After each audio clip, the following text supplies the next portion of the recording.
जय हिंद दोस्तों। हम लोग यूपीएसआई के लिए मूल विधि कंप्लीट कर रहे थे। यूपीएसआई की मूल विधि में हम लोगों ने लगभग 5 से 6 टॉपिक कंप्लीट किए थे, जिनमें से अगर देखा जाए तो आरटीआई कंप्लीट किया था, मानवाधिकार, साइबर क्राइम, राष्ट्रीय सुरक्षा अधिनियम, और इसके अलावा वन्य जीव संरक्षण अधिनियम और भारत के पड़ोसी देश में स्टैटिक का भी पोर्शन कंप्लीट किया था। आज हम लोग एक नए टॉपिक यानी मोटरयान अधिनियम 1988, इसके अलावा जितने भी इसमें संशोधन हुए उनको भी हम लोग यहाँ पे अच्छे से कंप्लीट करेंगे। तो चलिए दोस्तों, आज की क्लास हम लोग शुरू करते हैं। उससे पहले जो लोग चैनल पे नए हैं वो लोग चैनल को सब्सक्राइब करके जरूर रख लें, ताकि जितने वीडियो बनाएं उनका नोटिफिकेशन आपको मिलता रहे। इसके पीडीएफ के बारे में आपको हम बता देंगे कि पीडीएफ आप इसकी कहाँ से डाउनलोड कर पाएंगे। तो चलिए आज की क्लास हम लोग देखते हैं। सबसे पहले देख लेते हैं कि मोटरयान अधिनियम जो 1988 है, इसके बारे में समझ लेते हैं कि अधिनियम क्यों बनाए गए थे।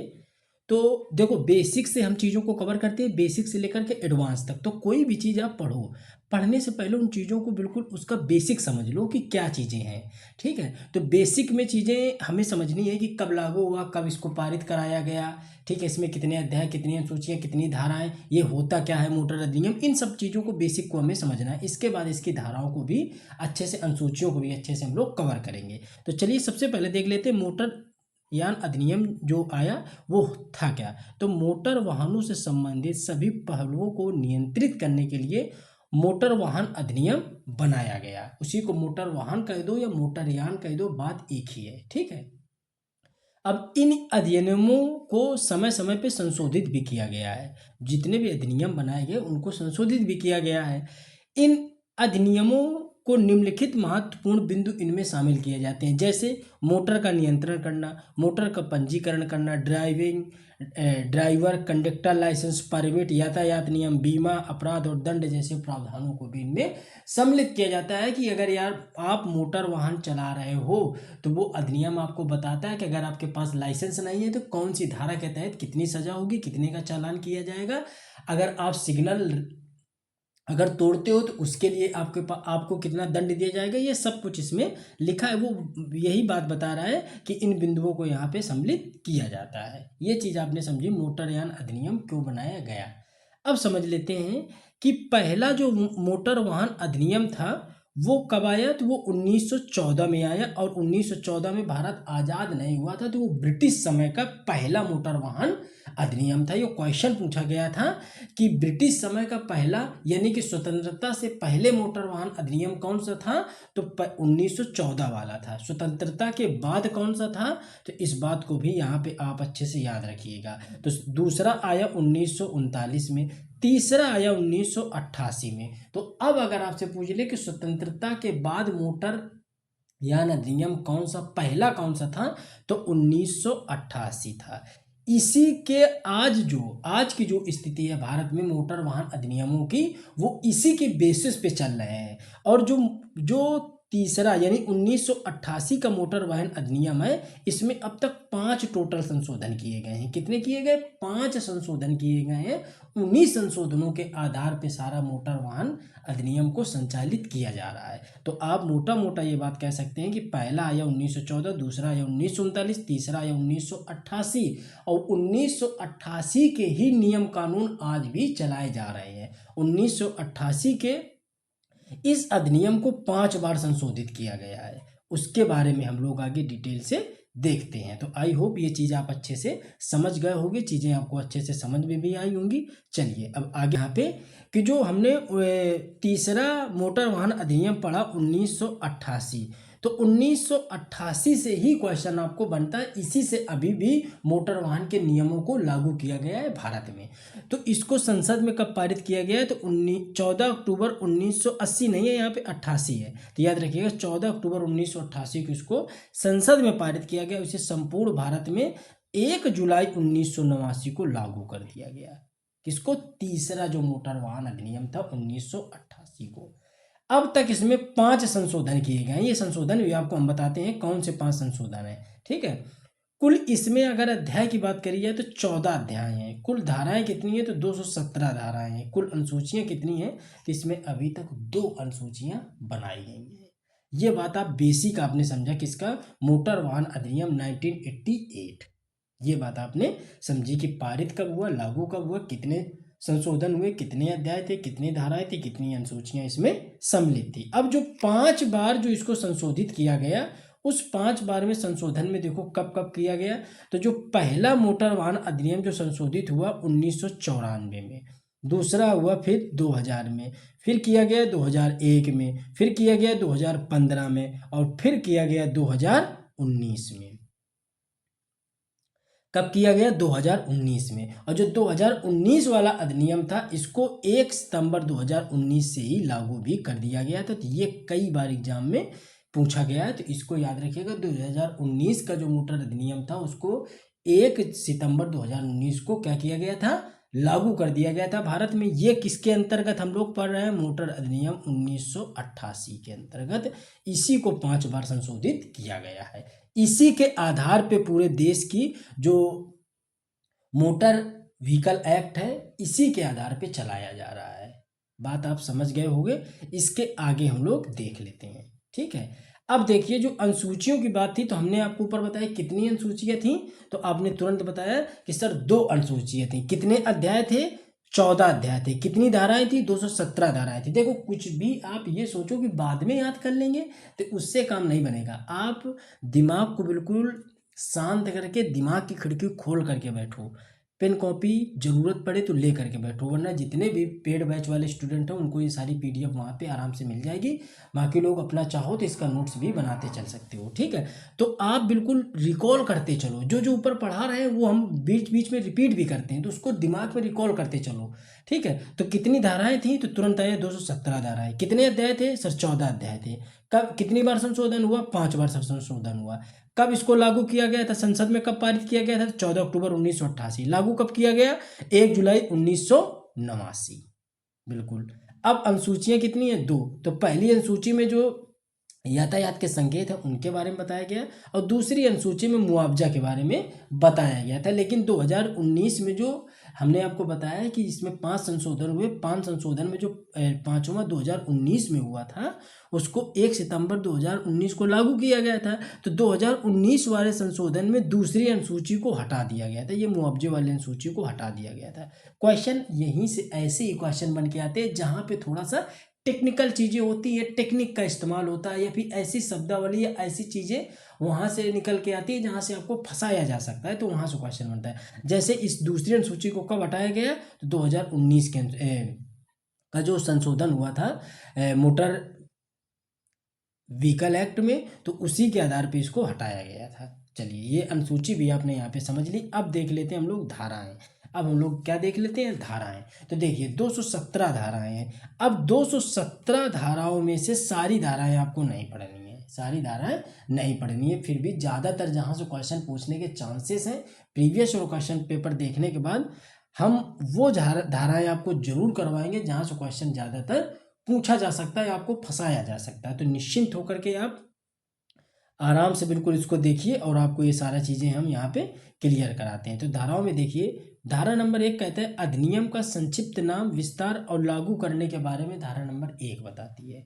धारा 2 में 12 का एक कहता है स्वर्णिम घंटा। कई बार पूछा गया है कि स्वर्णिम घंटा किसको कहा जाता है? तो स्वर्णिम घंटा जब अगर एक्सीडेंट होता है या कोई क्षति होती है, दुर्घटना होती है, तो उसके बाद का जो 1 घंटा होता है, तो उस व्यक्ति के लिए स्वर्णिम घंटा होता है, गोल्डन आवर होता है। जैसे कोई क्षति हुई, दुर्घटना हुआ, तो जो पेशेंट है, अगर उसको 1 घंटे के अंदर मौके में जल्दी से हॉस्पिटलाइज या कर दिया जाए, उसको ट्रीटमेंट मिल जाए, तो हो सकता है कि उसको बचाया जा सकता है, वो बच सकता है, कंडीशन के ऊपर निर्भर करता है। तो इसीलिए उसको कहा गया है स्वर्णिम घंटा। तो याद रखिएगा, स्वर्णिम घंटा का जो जिक्र है वो कहाँ पे है? धारा नंबर 2 में सब सेक्शन 12 का ए में दिया गया है। बस याद रखिएगा इसको। धारा 2 के सब सेक्शन 45 में यातायात संकेत के बारे में है। धारा 2 के ए के 1 में ई गाड़ी, ई रिक्शा के बारे में बताया गया है, जिसको 2019 के संशोधन में जोड़ा गया है। किसके? 2019 के संशोधन में जोड़ा गया है। अब ई गाड़ी आपने नाम सुना है होगा, ई रिक्शा नाम सुना होगा, यानी इलेक्ट्रॉनिक से चलने वाले, या ई गाड़ी या ई रिक्शा ऐसे आता है। तो ये क्या है? तो याद रखिएगा, ई साधन का मतलब होता है कि जिसमें 3 पहिया लगे हों और 4000 वाट तक की बैटरी उसमें रखी गई हो, उसको ई वाहन के रूप में या ई साधन या ई गाड़ी या ई रिक्शा के रूप में उसको परिभाषित किया गया है। तो ये जो पॉइंट है आपके काम का है, ये पॉइंट आपके लिए बहुत इंपॉर्टेंट है, इसको याद रखिएगा। धारा नंबर 3 कहता है कि डीएल की अनिवार्य होगा, डीएल की अनिवार्यता बताता है धारा नंबर 3। धारा नंबर 4 क्या कहता है, तो ड्राइविंग लाइसेंस के लिए आयु सीमा बताता है कि मिनिमम आयु सीमा 18 वर्ष होगी। लेकिन कभी आपने देखा होगा कि छोटे बच्चे भी गाड़ी लेकर के बाहर निकल जाते हैं, ठीक है, तो उसके हिसाब से तो उनको दंडित किया जाना चाहिए। लेकिन उसमें भी धारा नंबर 4 हमें वरीयता देता है, छूट देता है कि अगर वो व्यक्ति 16 साल का है और वो 50 सीसी तक का वाहन लिए है, यानी 50 सीसी के नीचे की गाड़ी लिए है या 50 सीसी तक की गाड़ी, जैसे अब मान लीजिए मोटरसाइकिल है, पल्सर है, पल्सर 125 भी आती है, 150 भी आती है, 220 इसके ऊपर भी आती हैं, तो 125 है तो पल्सर 125 हो गई, तो उसके लिए ये जुर्म हो गया।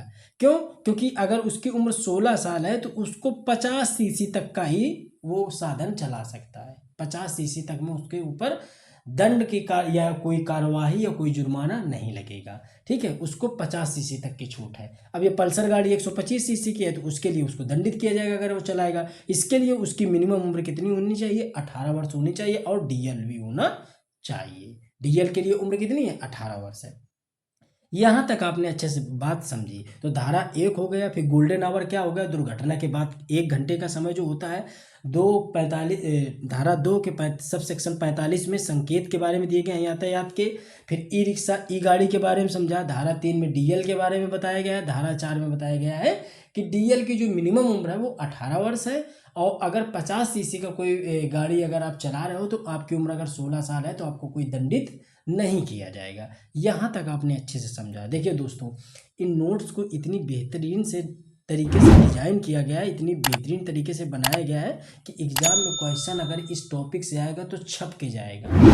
आप भरोसा रखो इस बात का, छप के जाएगा। पीडीएफ के लिए आपको बता देंगे हम, तो आप पीडीएफ इसकी डाउनलोड कर लेना। चलिए आपको थोड़ा सा बता देते हैं हम यहाँ पे, ये देख लीजिए, ये पूरा बैच है यूपी पुलिस के लिए, ठीक है, यूपी पुलिस सिपाही भर्ती के लिए ये पूरा बैच है। तो अगर आप दरोगा की तैयारी कर रहे हैं, एसआई की तैयारी कर रहे हैं, तो आपको ये 15 साल के सॉल्व पेपर, सामान्य अध्ययन की किताब, इसके अलावा यूपी स्पेशल की किताब, और ये जो आपकी मूल विधि की किताब है, ठीक है, ये बुकलेट है, ठीक है, ये चारों बुकलेट आपको ग्रुप में मिलेंगी। आपको टेलीग्राम आप जाकर के नीचे ज्वाइन करिएगा।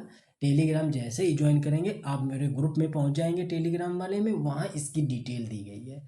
बहुत ही नॉमिनल फीस पे बैच है, पूरा कंप्लीट जीएस, ये 4 पोर्शन आपको देंगे हम, ठीक है, ये 4 सेक्शन आपको एसआई में मिलेंगे, ये 4 सेक्शन की बुकलेटें आपको एसआई में मिलेंगी, ठीक है। अगर आप कांस्टेबल की तैयारी कर रहे हो तो कांस्टेबल में इस बुक को छोड़ दो, सिर्फ मूल विधि की किताब को छोड़ दो, ये जो 4 हैं ये आपको कांस्टेबल के लिए दी जाएंगी। तो आप अच्छे से, अगर आपको तैयारी करनी है, बेहतरीन नोट के साथ तैयारी करनी है, तो आप चैनल के साथ जरूर जुड़े रहिए, ठीक है। आप टेलीग्राम में जा करके वहाँ पे पीडीएफ की डिटेल दी गई है तो उसको आप आराम से ज्वाइन कर सकते हैं। चलिए आगे हम लोग देख रहे थे, धाराएं पढ़ रहे थे, अब हम लोग धारा नंबर 7 देख लेते हैं। कौन सी धारा, तो धारा नंबर 7 हम लोग यहाँ पे देखते हैं। तो देखिए धारा नंबर 7 कहता है, क्या कहता है, तो धारा नंबर 7 यहाँ पे ये बात बताता है कि डीएल के लिए कौन योग्य होगा, उसके बारे में जो है वो धारा नंबर 7 में है। धारा 12 में क्या है, तो मोटर वाहन चलाने की शिक्षा देने के लिए स्कूलों या प्रतिष्ठानों का लाइसेंस और विनिमय से संबंधित है। यानी कि जो लोग, आपने देखा होगा कि कुछ लोग क्या करते हैं कि 4 व्हीलर सिखाया करते हैं, स्कूटी सिखाया करते हैं, कार चलाना लोगों को सिखाया करते हैं, तो उनका भी पंजीकरण होता है, ठीक है। मोटर वाहन एक्ट के तहत उनको भी रजिस्ट्रेशन कराना पड़ता है, सरकार से परमिशन लेनी पड़ती है, फिर वो लोग इनकी शिक्षा दे सकते हैं, आपको सिखा सकते हैं, आपको बता सकते हैं। तो ये धारा नंबर 12 में है। धारा 15 क्या कहता है, तो धारा 15 कहता है कि डीएल के नवीनीकरण के बारे में बताता है कि आप डीएल कब नया बनवा सकते हैं, ठीक है, उसके नवीनीकरण के बारे में धारा 15 है। धारा 20 क्या कहता है, कोर्ट को भी आपको अयोग्य ठहराने की पावर है। इसमें कहता है कि कोर्ट के अंदर इतनी पावर है कि वो आपके डीएल, आपने आपकी उम्र भले ही 18 साल हो गई हो, 18 साल बाद आपने डीएल बनवाया, लेकिन कोर्ट के पास कुछ विशेष पावर है कि वो आपके डीएल को रद्द कर सकती है, वो आपके डीएल को रद्द कर सकती है। ये है धारा नंबर 20 में। धारा नंबर 27 क्या कहता है? इस अधिनियम से संबंधित नियम व कानून बनाने की शक्ति केंद्र सरकार के पास होगी। किसके? केंद्र सरकार के पास होगी। और धारा 28, इन नियमों को लागू करने की शक्ति राज्य सरकार के पास होगी। दोनों धारा याद है, 27 और 28 एक साथ, कि कानून जैसे मोटर व्हीकल एक्ट के जो कानून बनाएगी वो बनाएगी केंद्र सरकार, लेकिन इसको इम्प्लीमेंट कराएगा राज्य सरकार। तो ये धारा 28 में है। तो ये चीज़ आपने अच्छे से यहाँ पे समझ ली। देखिए बहुत कठिन नहीं है, चीज़ों को आप बिल्कुल समझते हुए, एक दूसरे से कनेक्ट करते हुए अगर आप पढ़ने की कोशिश करोगे तो आसानी से आप याद हो जाएगा। ठीक है, आप इसको जिस तरीके से बता रहे हैं यहाँ पे एक भी धाराएं मिस मत करिएगा। ठीक है, इसके बाद जब आप ग्रुप में रहेंगे तो वहाँ पे हम आपको बताते हैं, एनालिसिस करते रहते हैं और PYQ वगैरह देखते रहते हैं, उसमें बताते हैं कि आप ये धाराएं आराम से वहाँ से टिक कर लेना और उनको पढ़ते रहना। ठीक है, तो इन चीज़ों को भी आप ध्यान रखिएगा। चलिए अब धारा नंबर हम लोग 35 पे आते हैं। तो धारा नंबर 35 क्या कहता है? तो देखिए धारा 35 में है कि न्यायालय को शक्ति यानी आयोग ठहराने की निचली कोर्ट को आदेश रद्द करने, यानी कि न्यायालय के पास इतनी शक्ति है कि जो निचली कोर्ट के मुद्दे होते हैं उनको वो आयोग ठहरा सकती है, उनको निरस्त कर सकती है। धारा 38 राज्य सरकार को नियम बनाने की शक्ति है। ठीक है, लाइसेंस क्या है कि लाइसेंसिंग राज्य सरकार बनाएगी, लाइसेंस वगैरह के जो नियम बनाती है वो राज्य सरकार बनाती है। उसमें नियुक्ति क्षेत्र नियंत्रण कार्य राज्य सरकार करती है। धारा नंबर 39 देख लेते हैं। बिना रजिस्ट्रेशन के कोई भी व्यक्ति वाहन नहीं चलाएगा, ना ही मालिक अपने वाहन को चलाने की अनुमति देगा। ठीक है, तो ये होता है धारा नंबर 39 में बताता है, लेकिन उसमें एक विशेष लोगों को छूट दी गई कि जो डीलरशिप लेते हैं, डीलर होते हैं, उनको इसमें छूट रहती है। धारा नंबर 42 का 4, आरसी डिटेल, यानी केंद्र सरकार निर्धारित करती है आरसी डिटेल कि वाहन का प्रकार क्या होगा, कैसे प्रयोग किया जाएगा, निर्माण किस कहाँ पे किया जाएगा, डिजाइन क्या होगी, ये सब निर्धारित करती है केंद्र सरकार। तो धारा नंबर 42 के 4 तक हमने देख लिया। अब 42 का 6 इंपॉर्टेंट है। 42 के 6 में क्या है? नंबर प्लेट से पंजीकरण से संबंधित बात बताई गई है। केंद्र सरकार राज्यवार नंबर प्लेटों का वितरण करेगी, ये धारा नंबर 42 के 6 में है। आरसी की अवधि 15 साल होती है। जो हमारे गाड़ी जैसे हमने बाइक ली तो उसकी अवधि कितनी साल है? 15 साल है, लेकिन बाद में उसको 5 साल बढ़ाया जा सकता है, रिन्यूअल कराया जा सकता है, लेकिन गाड़ी के कंडीशन के ऊपर डिपेंड करता है। जब आप आरटीओ जाएंगे, आरटीओ ऑफिस जाएंगे तो वहाँ उसकी कंडीशन देख करके अगर वो बढ़ाने लायक है, जैसे लोग कार लेकर के रख देते हैं, अब वो ट्रिप करते हैं, साल में 1-2 ट्रिप कर ली कार से, इसके बाद फिर खड़ी कर दी, तो इस तरीके से उस गाड़ी की इंजन कैपेसिटी और उस गाड़ी का जो एक तरीके से जो पुरानी और नई का जो बीच का अंतर है वो बराबर मेंटेन रहता है। तो उन चीज़ों को क्या करता है, आरटीओ ऑफिस में उन चीज़ों को रिन्यूअल कर दिया जाता है उसकी कंडीशन देख करके। अगर गाड़ी की कंडीशन वेल मेंटेन है तो उसको फिर रिन्यूअल कर देते हैं वो 5 साल के लिए, लेकिन अधिकतम कितनी है? 15 साल। इस बात को बिल्कुल दिमाग में रखिएगा। 2019 के संशोधन के द्वारा वाहनों की डिलीवरी रजिस्ट्रेशन के बाद होने के लिए सरकार ने बात कही थी। अब आपने देखा होगा कि अगर आप 4 व्हीलर निकलवाते हैं तो वाहनों का जो रजिस्ट्रेशन होता है तो रजिस्ट्रेशन पहले हो जाएगा। ठीक है, सब कुछ पहले होगा तब आपको वो कार दी जाएगी। तो ये बात 2019 से ही ऐड करी दी गई। धारा नंबर 50, गाड़ी को ट्रांसफ़र 14 दिन के अंदर होगा, लेकिन एक शर्त है, अगर गाड़ी आपकी पंजाब से आप यूपी में लेकर के आ रहे हो तो उसमें 45 दिन का समय लग सकता है। कितना? 45 दिन का उसमें समय लग सकता है। ये बात भी आप अच्छे से याद रखिएगा। चलिए अगला हम लोग देख लेते हैं यहाँ पे धारा नंबर 56।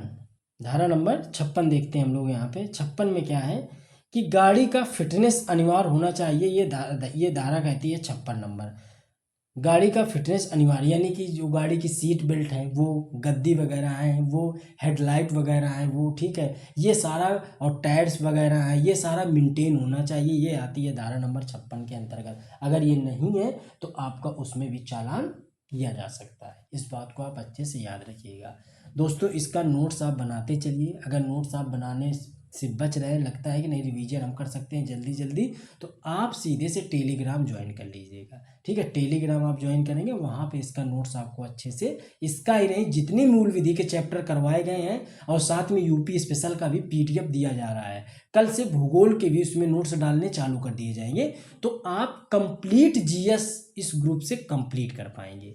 बिल्कुल एग्जाम ओरिएंटेड नोट्स ही बनाए गए हैं, तो निश्चिंत होकर के बस आप सिर्फ अपनी पढ़ाई पे फोकस करिए। ठीक है, कंटेंट किस तरीके का है आप खुद ही देख करके आइडिया लगा लेंगे, खुद ही इन चीज़ों को समझ लेंगे। बताने और समझाने आप चीज़ों को की ज़रूरत नहीं है, आप सब इतने बुद्धिजीवी हैं कि आप इन चीज़ों का आकलन कर सकते हैं। चलिए, धारा नंबर 59 क्या कहता है, वाहनों की आयु का निर्धारण केंद्र सरकार करेगी। अलग अलग वाहनों के लिए आयु सीमा अलग अलग हो सकती है। धारा 66 क्या कहती है कि परमिट की जरूरत की बात कहती है, कि परमिट के बारे में अगर बात करती है तो धारा नंबर 66 में है। धारा 77 देख लेते हैं कि माल वाहन का जो परमिट होगा वो धारा 77 के अंतर्गत दिया जाता है। धारा 91 देखिए, तो ड्राइवर के कार के बारे में बताया गया है कि जो ड्राइवर होता है तो वो एक दिन में 8 घंटे की ही ड्राइविंग कर सकता है।